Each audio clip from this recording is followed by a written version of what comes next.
C'est pourquoi nous aussi, ayant une si grande nuée de témoins qui nous entourent, rejetant tout fardeau et le péché qui nous enveloppe si aisément, courons avec patience la course qui est devant nous, fixant les yeux sur Jésus, le chef et le consommateur de la foi, lequel, à cause de la joie qui était devant lui, a enduré la croix, ayant méprisé la honte, et est assis à la droite du trône de Dieu. Car considérez celui qui a enduré une telle contradiction de la part des pécheurs contre lui-même, afin que vous ne soyez pas las, étant découragés dans vos âmes. Hébreux 12, 1, 3. Dieu place deux choses devant les hommes. Il propose d'abord la vie éternelle aux pécheurs, ensuite le royaume à tous ceux qui ont déjà la vie éternelle. Tous ceux qui croient ont la vie éternelle. Cependant, comme Jésus le disait à ses disciples qui avaient cru, car je vous le dis, si votre justice ne surpasse pas celle des scribes et des pharisiens, vous n'entrerez point dans le royaume des cieux. Matthieu 5, 20.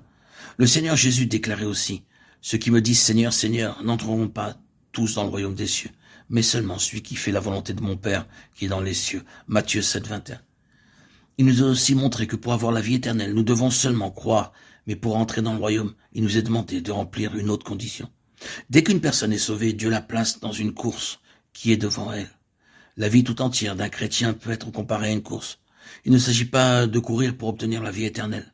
Cela ne signifie pas que celui qui gagne cette course recevra pour récompense la vie éternelle. Au contraire, c'est uniquement la personne qui a la vie éternelle qui est qualifiée pour courir. Non, le résultat de cette course est que certains participants seront couronnés alors que d'autres ne le seront pas. Ne savez-vous pas que ceux qui courent dans le stade courent tous, mais qu'un seul remporte le prix? Courez de manière à le remporter. Tous ceux qui combattent s'imposent toute espèce d'abstinence, et ils le font pour obtenir une couronne corruptible. Mais nous, faisons-le pour une couronne incorruptible. 1 Corinthiens 9, 24, 25. Que signifie donc cette couronne? La couronne représente le royaume. Elle signifie régner, avoir la domination et la gloire. Ainsi donc, obtenir la couronne signifie gagner le royaume, c'est-à-dire régner avec le Seigneur Jésus et avoir la domination et la gloire.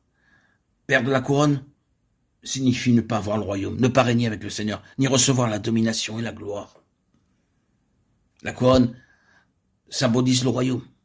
Pour le chrétien, avoir la vie éternelle est une chose réglée, mais avoir le royaume dépend de la manière dont ce chrétien court. Dès qu'une personne est sauvée, Dieu la place dans une course qui mène tout droit au royaume. Ses paroles, sa conduite, ses pensées, sa vie, en réalité tout ce qu'il est, détermine le fait de gagner ou non le royaume. Le croyant qui refuse de courir cette course s'estime lui-même comme n'étant pas digne du royaume, et le croyant qui court pauvrement met en péril ses chances de gagner le royaume. Or, Dieu a déjà placé chaque chrétien dans cette course. Cependant, le fait de gagner ou non le royaume est une question qui ne peut être tranchée que par lui seul. La consécration, la fidélité et la victoire l'aideront à recevoir la couronne.